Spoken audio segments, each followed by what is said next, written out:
Good morning, everyone. Welcome to Chicago. My name is Katie Bates. I'm an acute care cardiologist at the University of Michigan and one of the members of the NPC QIC executive leadership team. And I have to say, there's something about Chicago for me personally, especially in the fall. I went to undergrad at Northwestern, about 13, 14 miles straight north of here.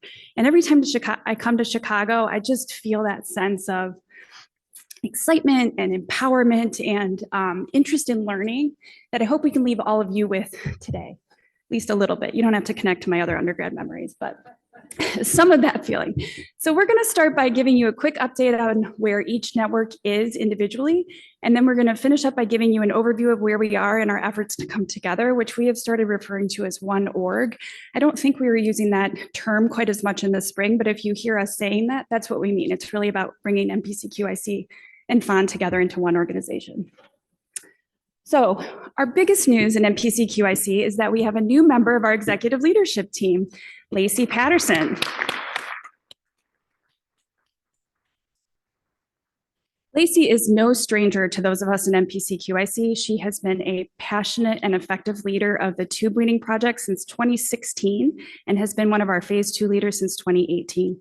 She's also been very active at her local hospitals and local heart communities on patient family advisory councils, and is a passionate advocate for single ventricle families to be empowered through their journeys.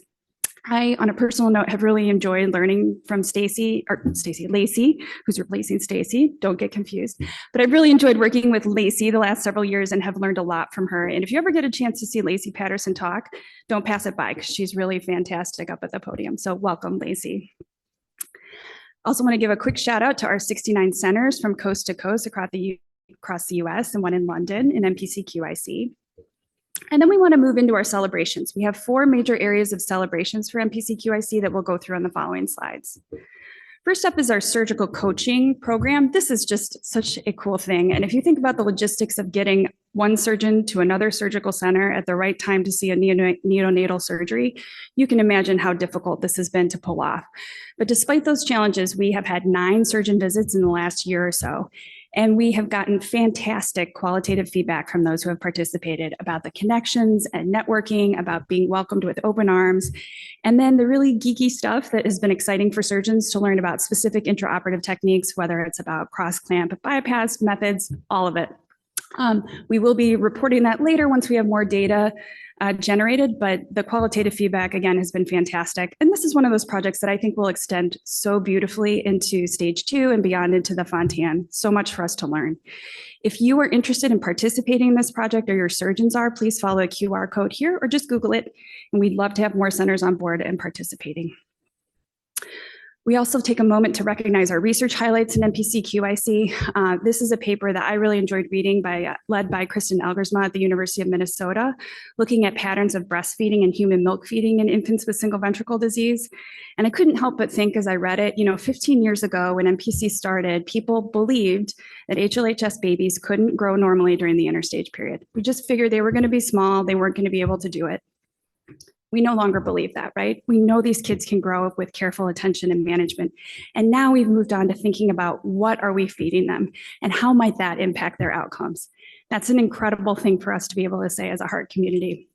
I also want to remind you all that all NPC QIC centers are eligible to do research with our registry. It's a fantastic opportunity for junior faculty or even fellows to get their hands on a whole bunch of data. There's no place else that you can find 5,000 hypoplastic left heart babies data other than our registry. So please follow the QR code here to learn more about how to propose a research project. We have a great scientific research committee that would be happy to help you through the steps.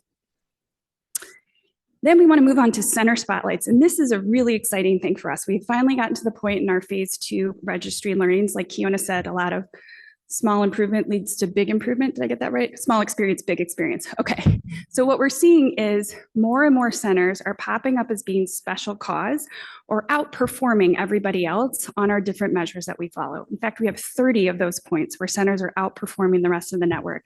9 of those are brand new in the last few months.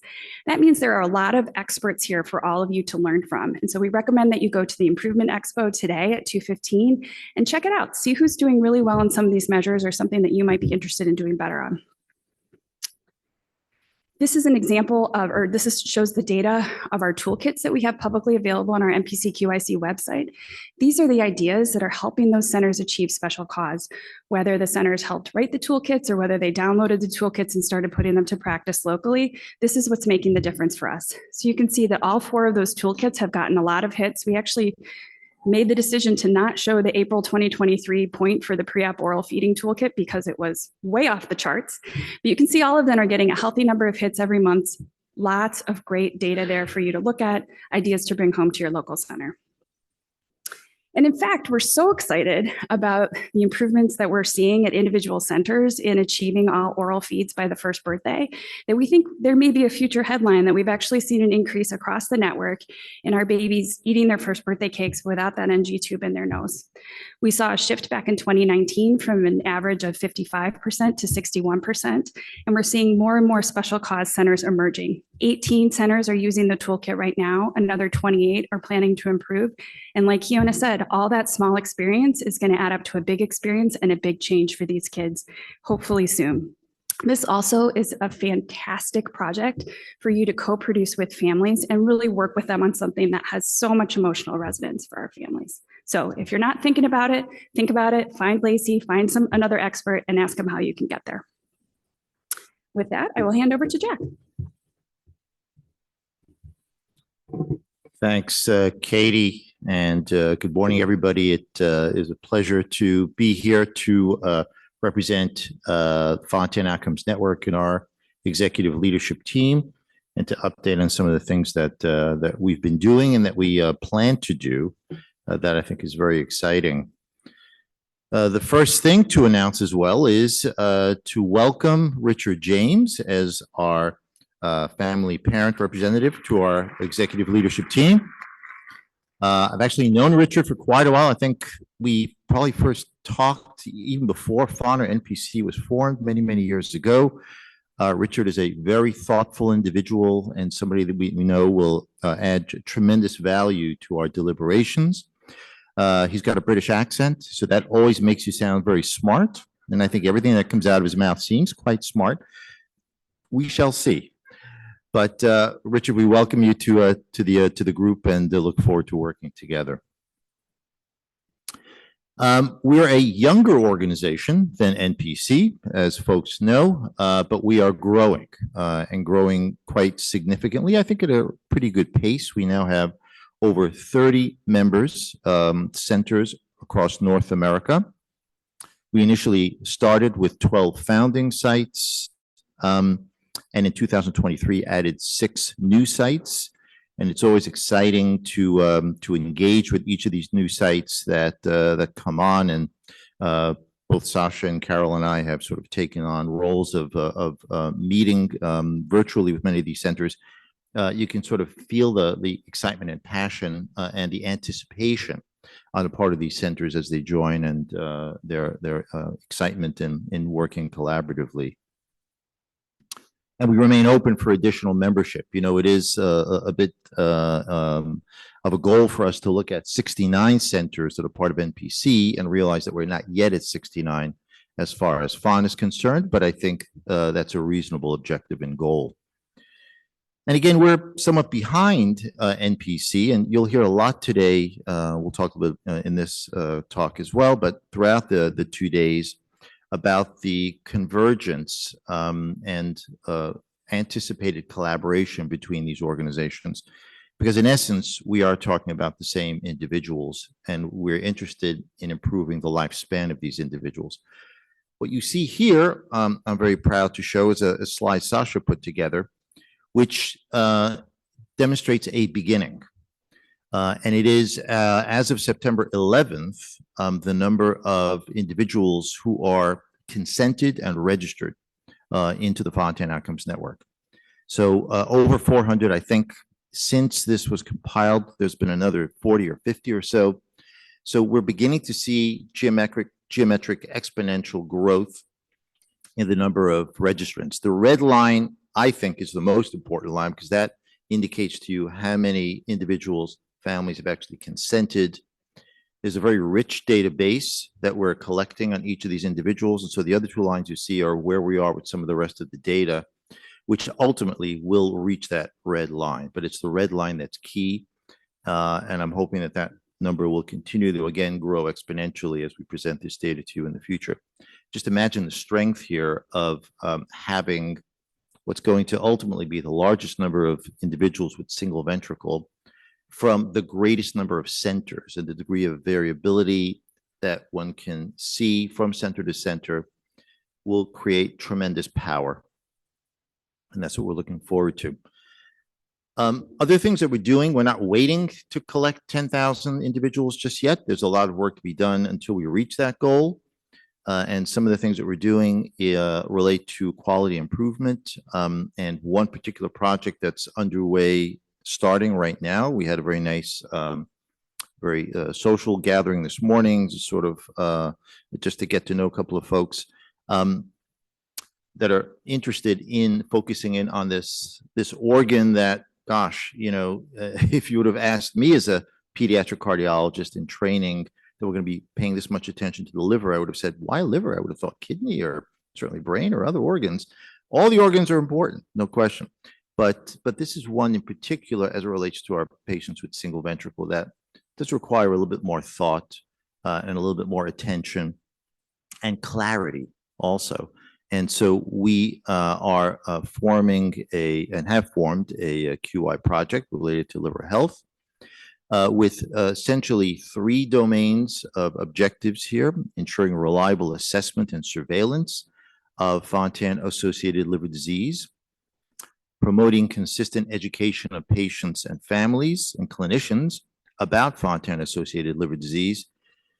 I can tell you, share my own experience. I seeing this less and less now, but it still breaks my heart to meet a family that has an adolescent with single ventricle, and they have to ask me, why are you asking me about the liver? Why are you interested in the liver? Or even sometimes, less so today, but not that long ago, even some healthcare providers who are questioning as to why we're interested in the liver. It should be pretty evident today as to why this is a focus of attention. And that's an important objective. And thirdly, considering multidisciplinary care models with dedicated hepatologists and other specialties that we think can help round out the overall care that's going to be necessary to best understand this particular condition. We have just now completed a QI project on physical activity and exercise with some documents that have been generated and some very, very valuable guidelines. 3 elements that relates to this. We collated feedback on early childhood and developed a toolkit from 10 different care centers with a variety of patients and family input. Our goal is to expand this toolkit to provide guidance to teens and adults, their families, and to clinicians within the network.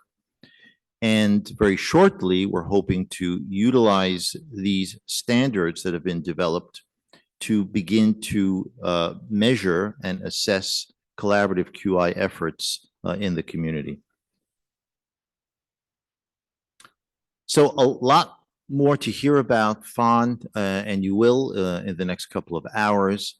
But I want to turn our attention right now to something that I think is critically important, and the reason that both organizations are sitting here together, and it is the importance of our effort to bring these 2 organizations together and to collaborate on our common goals, which are identical, frankly, which is to improve outcomes for our individuals, families with single ventricle congenital heart disease.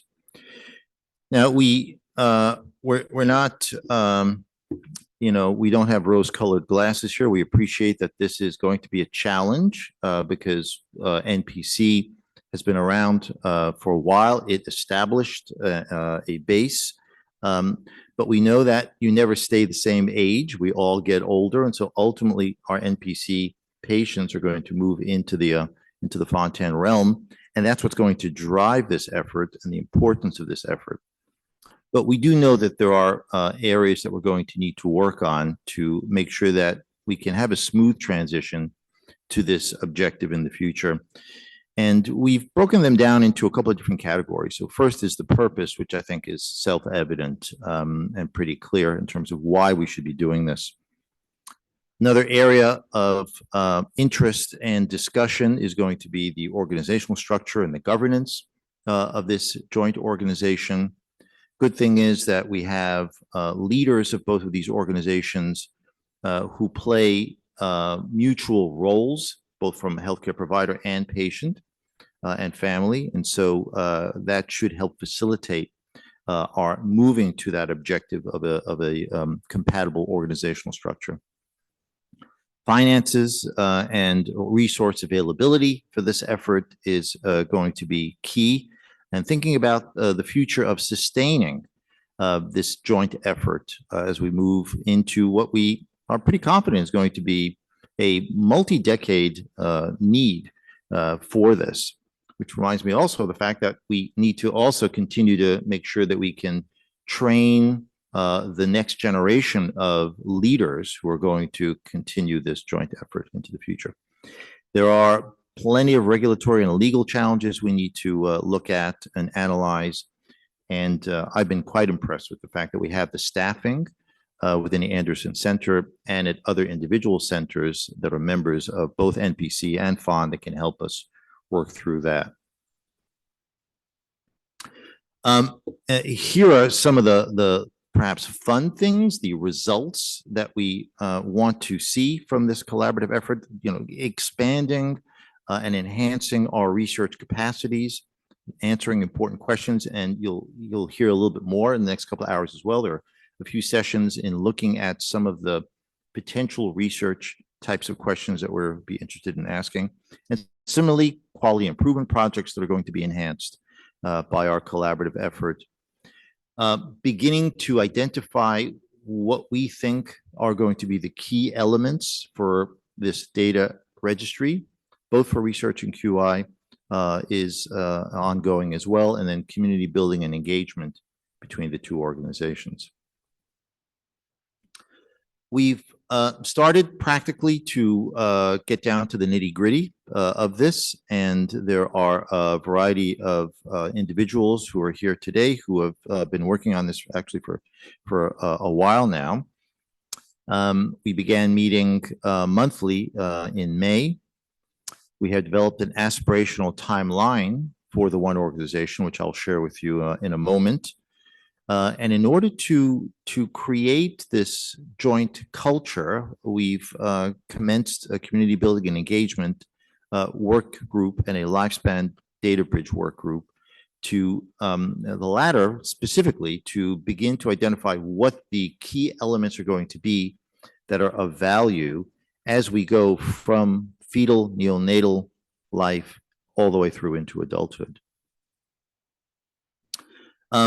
This is an interactive process, and by that I mean there are individuals and groups that are working on this solution, but we very much need your feedback, and you will hear all of us make comments about our willingness and receptivity to hearing from you as to where you'd like to see this organization in the future. There'll be opportunities today at some of the workshops for discussion and at some of the in-between time for conversation. I think at this point, I'm going to hand it off to you, Katie. All right. Well, thank you. I just can't help but teach QI anytime somebody gives me a mic, literally. And as Jack was talking through this process of coming together into one org, I was thinking, this is just like when you start a QI project. And the tendency is to go fast, to find a solution, and to just get there quickly, right? You've all seen people who've wanted to do that. Some of us have been that person. But what we like to teach in the model for improvement, and when we're really doing improvement as the disciplined endeavor that it should be, is that you have to take time at the beginning to set it up properly, to understand the system, and to kind of go slow so that we can go fast later. And that's really what we're doing in trying to bring these two organizations together. So as hard as it is as a QI person, I am impatient by nature and want to move quickly. The work we're doing right now is so important. One of the other things that again, many of you have probably learned in your local QI projects, when you get overwhelmed by how much stuff is going on, the thing to do is to not take it on as a solo endeavor, right? You need to bring in everybody and do it as a team.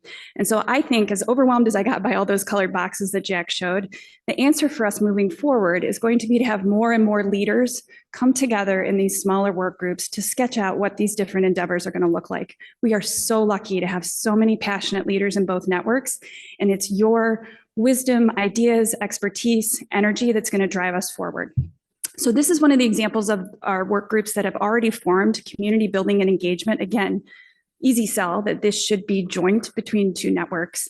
We have a number of people who have already started meeting back in July. They're currently finalizing their charter, and they actually have a draft mission statement that they'd like you to give them some feedback on. So please stop by their Improvement Expo booth this afternoon to give them some feedback on their mission statement. Another group that's really critical for us coming together is what we're calling the Lifespan Data Bridge group. Sounds nerdy, but really important for our data. The idea is to fill in the gaps and holes so that we can have a seamless transition from fetal life all the way through adulthood for all of our single ventricle patients. So this group is going to start by looking at the NPC phase 2 registry and thinking about what data elements are really critical for us to move forward for our HLHS babies. They're also going to think about other types of single ventricle disease that are already in FON. What data do we need about those babies so that they can be ready to join the OneOrg registry? And then critically think about the data elements between when NPC phase 2 ends at 1 year of life and when FON begins in that preoperative planning phase. Such a developmentally rich time. What do we need to know from that period to have a full picture of these kids, again, from fetal life all the way, hopefully, until they're 100. This group is charged with drafting data collection forms, thinking about how we're going to check our data quality. All of this is absolutely essential for effective improvement in research, which is why we're all here. We put out an open call for this work group back in May. We got a number of fantastic candidates, and we're thrilled that they are going to start meeting in just about 2 weeks. We have challenged them with an aggressive timeline, but again, we hope that they will be pulling us forward rapidly on that. If you want to learn more, there is a session tomorrow morning where you can learn about what they're going to do and give them some feedback and maybe even figure out how you can help the project along. So with all that, this is our aspirational timeline. Again, thinking about QI methodology, it's always best if you have a SMART goal and you give yourself a deadline. It feels uncomfortable, but it's much more motivating than kind of a vague hand-waving thing. We've spent the last few months getting ready to have that Lifespan Data Bridge work group tip up. We've been planning our in-person learning session, which we will be checking off this box pretty quickly here.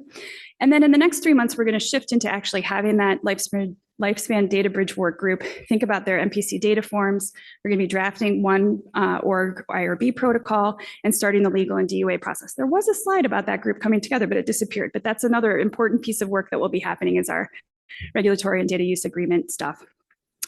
Then we're planning to have a decision point right around when all of us are making our New Year's resolutions. Does this timeline still make sense, or do we need to adjust? Assuming that we are going to be moving forward into implementation, the plan is that in the first couple months of the year, we will have our joint strategic planning session. This is something that both networks do each year to plan for the fiscal year that begins in July.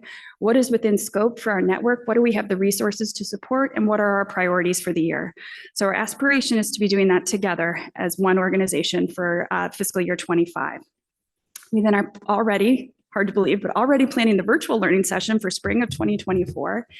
And then our goal, again, if everything is moving as we hope, is that next summer, your care centers will receive one invoice for both networks. We know that issue of cost has been first in many of our minds for a long time. And so our hope is that by combining the networks, we can achieve some efficiencies, and if nothing else, just have one request for single ventricle network support rather than two. So like Jack said, this only works if it works for all of us, and we need your input. So you will see there are index cards on each of your tables. If there's a question or comment that you have about OneOrg, please write it down on there, leave it on the tables. We'll pick them up, and we'll have a time to answer questions tomorrow. Tomorrow morning. There will be a OneOrg booth at the Improvement Expo this afternoon that some of us will be hanging out at. So if you want to come chat in person, we'd love to see you and hear what you have to offer. Again, we are better and stronger together, but that means we need our collective wisdom to get us there. Oh, here's the regulatory group. Okay. With that, we're going to conclude this first opening session, but I wanted to take a minute to really thank the people who have organized these 2 days for us. We had a new approach to planning this learning session joint between the networks, which was to have a separate learning session planning committee. So the folks who are here at table 3 pioneered this effort.